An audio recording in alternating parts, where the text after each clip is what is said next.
Hey guys, I'm Sara Bendrick, licensed landscape contractor, and today I want to talk to you guys about recessed wall lights.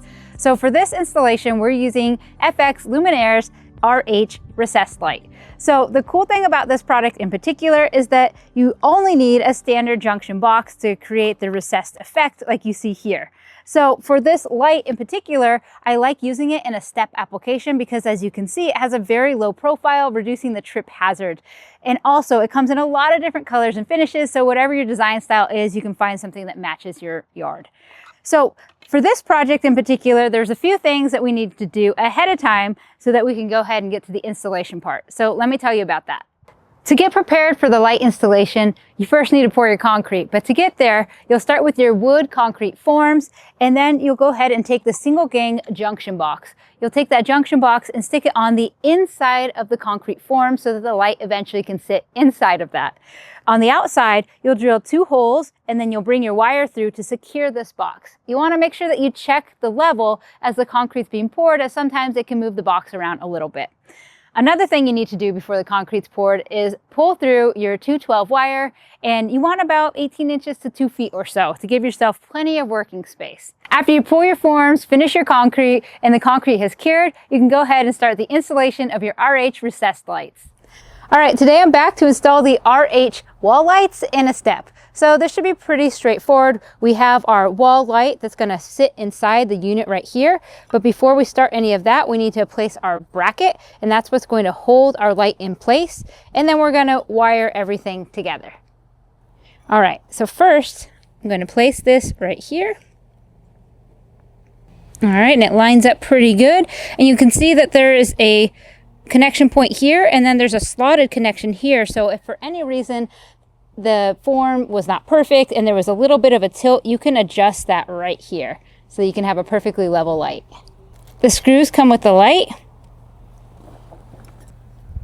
and I just like using a hand screw to attach these.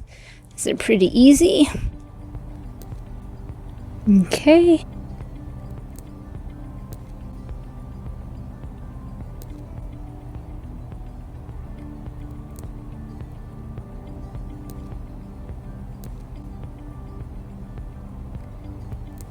All right, we have the bracket in. Now I can start splicing together my wires. You have a really long lead wire again if you needed it. For this application, I don't need it, but I do prefer that the wires connected from the factory are a little bit skinnier than my 212. So I'm gonna keep more of this wire and less of this wire. You wanna make sure that you keep enough wire though to stuff in here that if you ever had to service a light, you're able to pull it out and work on it easily.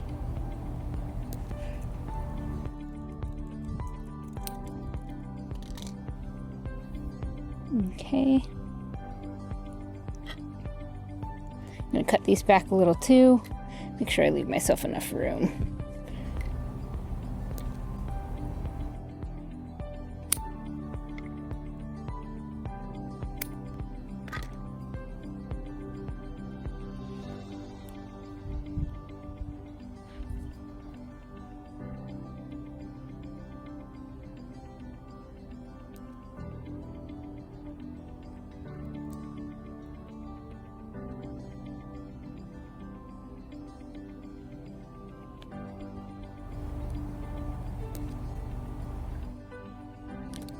Okay. But that's okay.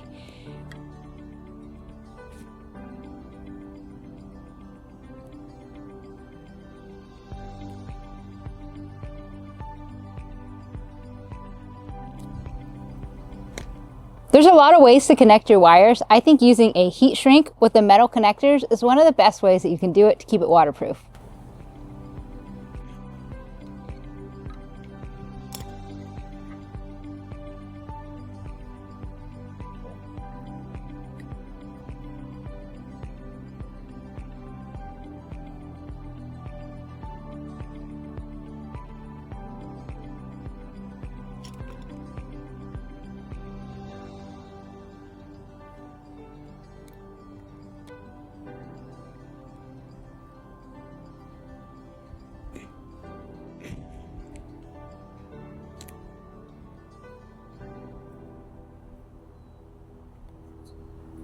All right, Now that my connections are good, I'm gonna shrink these together.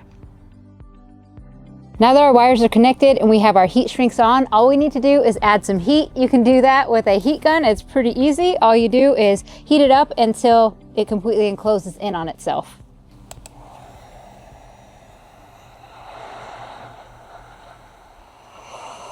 You can kind of see the goo coming out of one end. That's good. All right.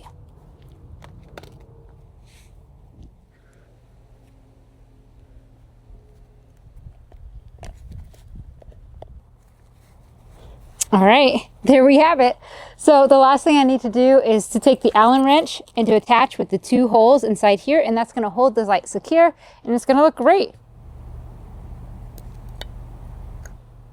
All right, there we go. Super low profile and really beautiful. The next thing I need to do after this is just hook up the rest of them.